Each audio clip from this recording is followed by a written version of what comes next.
Well, I think it's great. And actually, a milestone for Bitcoin, I guess it's somewhat of a milestone, but I think it's better for the investor and the small investor because it's finally given them the access and the exposure that a lot of people want and need.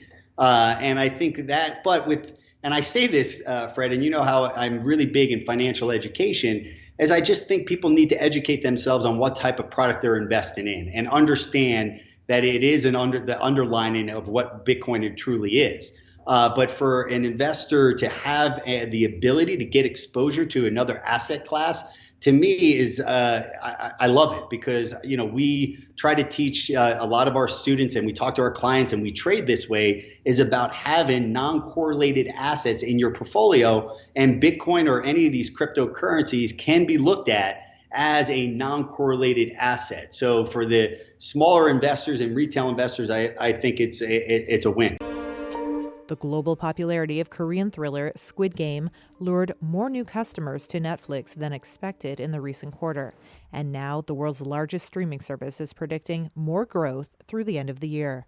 After a sharp slowdown in the first half of 2021, Netflix Tuesday said it added 4.38 million subscribers from July through September to reach a worldwide total of 213.6 million, surpassing Wall Street's expectations.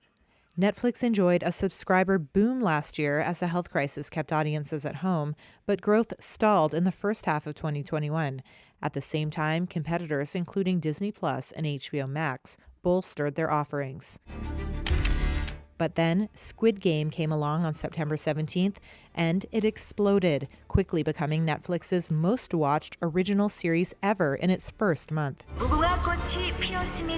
On Tuesday, Netflix said 142 million households have watched the show.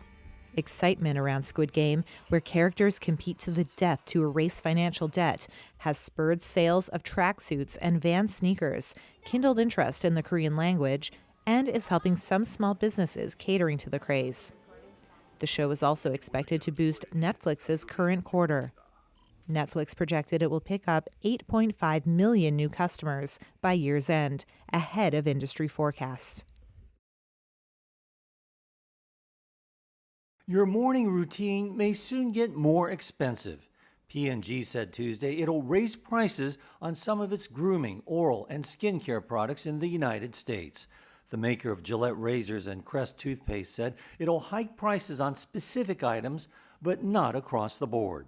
The latest price hikes come on top of those Procter & Gamble imposed earlier this year on its Pampers diapers and Always sanitary pads. The consumer goods giant blamed higher costs for warehousing and raw materials. It also warned those costs will keep rising and take a bigger bite out of earnings. It raised its estimate for commodity and freight expenses for this fiscal year. But P&G stuck to its full-year forecast for earnings and sales. It's betting that price hikes and higher demand for premium products will help offset the added costs. The resurgence of coronavirus infections in Asia and labor shortages in the U.S. are straining global supply chains. The resulting surge in raw materials prices is also squeezing profits at P&G's peers, Unilever and Reckitt Benckiser. Shares of P&G fell in early trading Tuesday. Facebook Inc. has agreed to pay up to $14.25 million to settle civil claims by the U.S. government that the social media company discriminated against American workers and violated federal recruitment rules.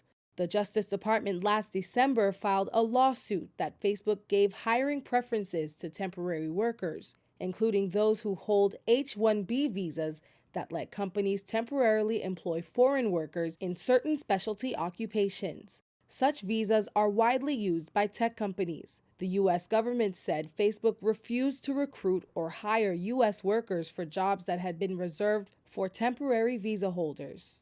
Facebook will pay a civil penalty of $4.75 million plus up to $9.5 million to eligible victims of what the government called discriminatory hiring practices. While it sounds like pocket change for Facebook, Kristen Clark, Assistant U.S. Attorney General for the Justice Department's Civil Rights Division, called the agreement historic, saying it's the largest civil penalty ever in the 35-year history of the Immigration and Nationality Act's anti-discrimination provision.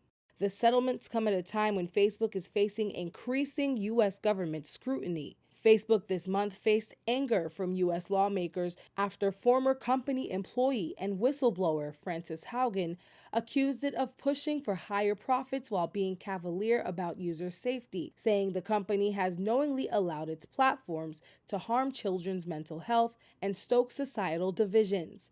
The company has denied any wrongdoing.